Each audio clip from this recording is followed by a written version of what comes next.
শ্রীচরণে। স্থূল জড় দেহের সঙ্গে নিজেকে অভিন্ন রূপে গণ্য করা উচিত নয় এবং তার দেহের সঙ্গে সম্পর্কযুক্ত যারা যারা তাদের নিজের বলে বিবেচনা করা করা উচিত নয়। 12 নম্বর, সর্বদা স্মরণ রাখা উচিত যে যতক্ষণ জড়দেহ থাকবে ততক্ষণ পুনঃ পুনঃ জন্ম মৃত্যু জরা এবং ব্যাধির সম্মুখীন হতেই হবে। এই জড়দেহের যন্ত্রণা থেকে নিস্তার লাভের জন্য পরিকল্পনা করার কোনো অর্থই হয় না। চিন্ময় স্বরূপ পুনরুদ্ধারের উপায় অন্বেষণই একমাত্র উত্তম পরিকল্পনা। তবে দুটো থেকে বলবো না আর বলবো না, এখান থেকে বলুন। স্থূল দেহর সঙ্গে নিজের স্থূল দেহ বলতে বাবু আমাদের এই দেহটাকেই বোঝাচ্ছে নাকি, যে মানে তো আমাদের এই দেহর সঙ্গে যে সম্পর্ক, মানে স্থূল দেহ, আমাদের এই স্থূল দেহটাকে নিজের মানে নিজের বলাটা উচিত না। কারণ আমি দেহ নই, তো সবাই তো জানেন যে আমি দেহ নই, আমি হচ্ছে আত্মা। তো আমরা কি দেহটাকেই নিজের বলে ভাবি, তো আমাদের এই দেহটাকে নিজের ভাবা উচিত নয়। তো 12 নম্বর, তো আমাদের মনে রাখা উচিত যে যতক্ষণ এই জড়দেহ থাকবে, মানে জড়দেহ যখনই আমরা ধরবো কি, যখন এই জড়দেহর আমাদের কি কাজ, জন্ম মৃত্যু জরা ব্যাধি। জন্ম হলে মৃত্যু হবে, আর মৃত্যু হলে জন্ম হবে। আর জরা ব্যাধি মানে জড়, মানে এই যে রোগ ব্যাধি, এটাকে বোঝাচ্ছে। তো এগুলো কি আমাদের এই জড়দেহর সাথে, মানে জড়দেহ হলে এই জড়দেহতে এই জিনিসগুলো হবেই। তো এই যন্ত্রণা থেকে একমাত্র কি আমাদের নিস্তার পেতে হলে কি করতে হবে, যে আমাদের এই ভগবানের, আমরা হচ্ছে জানতে হবে যে আমরা হচ্ছে চিন্ময়, আমি হচ্ছে আত্মা। তো আমাদের আত্মা কি ভগবানের আমরা অংশ। তো তো ভগবান হচ্ছে পূর্ণ আর আমরা হচ্ছে তার অংশ।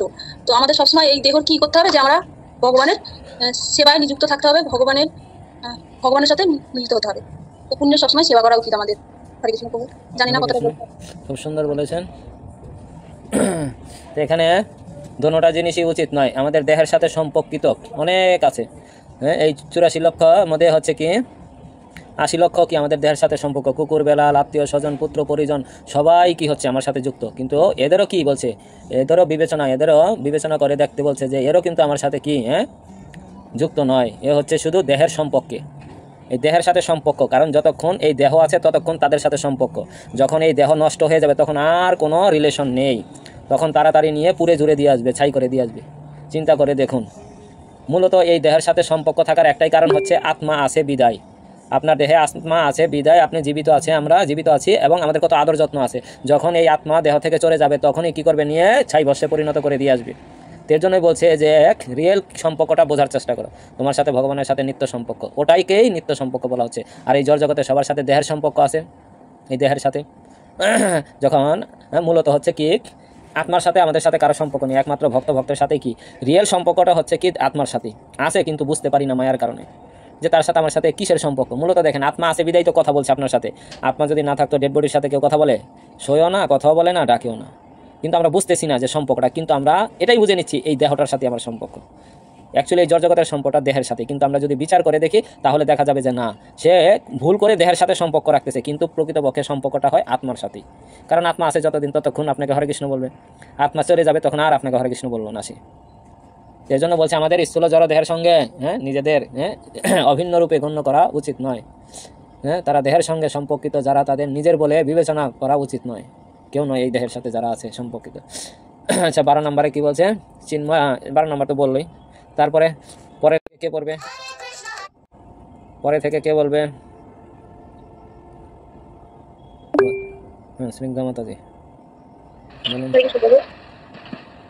উন্নতির জন্য প্রয়োজনীয় জিনিস ছাড়া অন্য কিছুর প্রতি আসক্ত হওয়া উচিত নয়।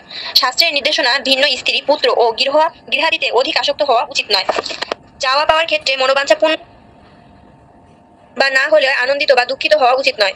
অন্যত্র ভক্তি দ্বারা কায় ও মন বাক্য ঐকান্তিক ভাবে পরমেশ্বর ভগবান শ্রীকৃষ্ণের শুদ্ধ ভক্ত হওয়া উচিত এবং ঐকান্তিক মনোযোগ সহকারে সেবা করা উচিত। পারমার্থিক সাধনার পক্ষে অনুকূল শান্ত পরিবেশে নির্জন স্থানে বসবাসের জন্যই কামনা করা উচিত এবং এই পয়েন্টই পড়বো শুধু। আচ্ছা, অভক্তের ভিড়ে পরিপূর্ণ জনসমীকরণীয় স্থান পরিহার করা কর্তব্য। 13 নম্বরে বলা হয়েছে যে পারমার্থিক উন্নতির যে আমাদের প্রয়োজনীয় জিনিস, অর্থাৎ ভগবানের সেবা করে বা ভগবানের সাথে সম্পর্কিত বা আমাদের পারমার্থিক ভক্তি জীবনে যেটা উন্নতি হবে সেটা ছাড়া আমাদের অন্য কিছুর প্রতি আসক্তি হওয়া উচিত না। যেমন কেউ একটা কিছু দেখলো, মানে যেটা জড়জাগতিক, সেটার প্রতি আসক্ত হওয়া উচিত না।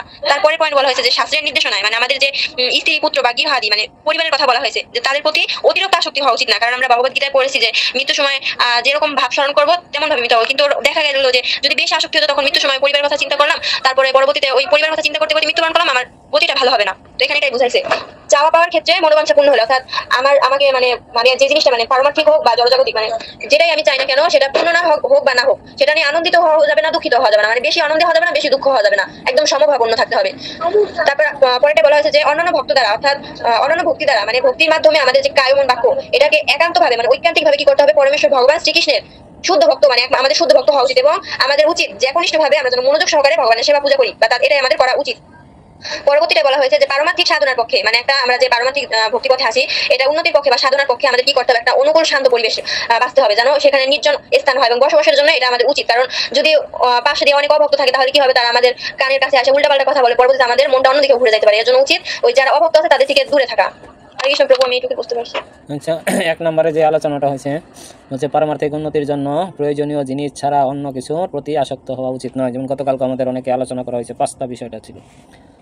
পারমার্থিক উন্নতির জন্য আমাদের অনেক খাবার হতে পারে, সব রকম হতে পারে, নিত্য প্রয়োজনীয় জিনিস যেটা একেবারেই প্রয়োজন নেই সেটা আমার পারমার্থিক জীবনে যুক্ত করেও লাভ নেই। আমরা বলেছি যে যুক্ত বৈরাগ্যের দরকার আছে, কিন্তু অনেক সময় দেখা যাচ্ছে যে যুক্ত করতে গিয়ে এমন যুক্ত হয়েছে আর সেটা ছাড়ার নাম নেই। তো এই জায়গাও আমাদের কী করতে হবে, একটু সাবধান থাকতে হবে। যুক্ত করা মানে হচ্ছে না সব কিছু যুক্ত করে দিলাম। হ্যাঁ, যেমন আজকে একটা নিউজ দেখলাম,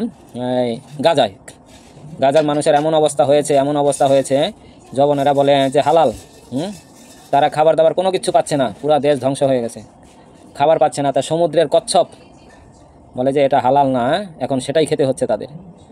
চিন্তা করে দেখুন যে খাবি না, দাঁড়া, অবহেলা করতেছিস, তাও পাপ করাচ্ছে। আজকে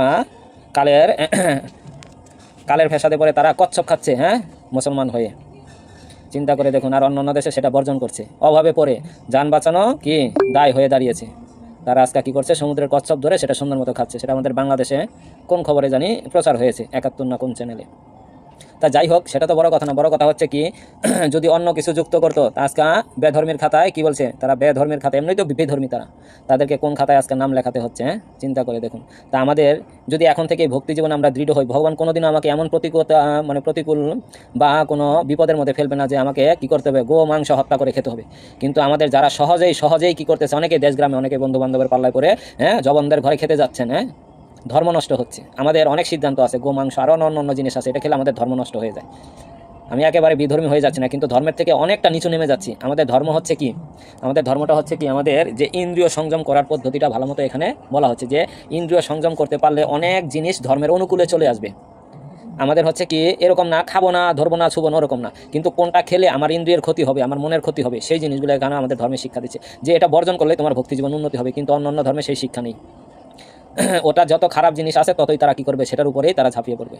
এর জন্য আমরা দেখতে পাচ্ছি যে যারা জেনে শুনে এই জবনদের ঘরে খাচ্ছেন, হোটেলে রাস্তাঘাটে খাচ্ছেন, সে ধর্ম নষ্ট করতেছেন, শুদ্ধতা নষ্ট করতেছেন, ইন্দ্রিয়কে বিকৃত করতেছেন।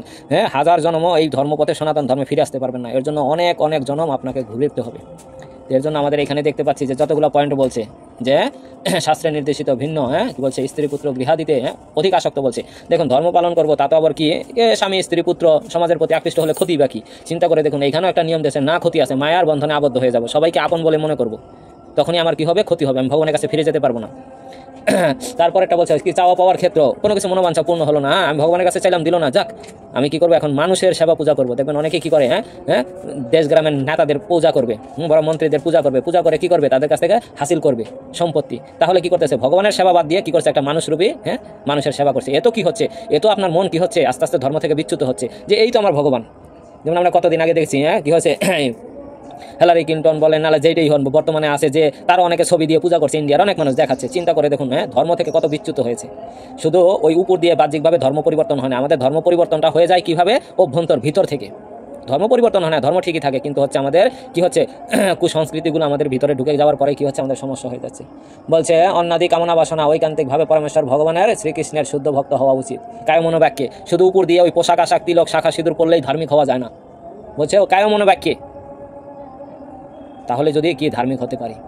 তারপরে পারমার্থিক সাধনার পক্ষে অনুকূল শান্ত পরিবেশ, নির্জন স্থান, বসবাসের জন্যই কি কত সুন্দর পয়েন্ট। আর চিন্তা করে দেখুন, জনসমক্ষে হয় ধর্ম হয় না, কিন্তু এখন বাধ্য হয়ে আমাদের অনেক কিছু করা লাগছে। কিন্তু তাও আমাদের কি করতে হবে, একটু নিরিবিলি জায়গাতে ভজন সাধন করা ভালো হবে। কি জবনরা বেড়ে গেছে, অসুর বেড়ে গেছে, একটার ঘরে যদি 5টা হয়, চিন্তা করে দেখুন, এই 5 লক্ষ নারী, মা বাবা 2 জন, আর যদি বলছে যে নিচে 5 জন, নিচে 4 জন না 5 জন, এক একটার ঘরে 7 জন করে 7 জন 8 জন করে চিন্তা করে দেখুন, এই 5 লক্ষকে গুণ করে দিয়ে দেখবেন কত অবাঞ্ছিত সন্তানে ভরে গেছে।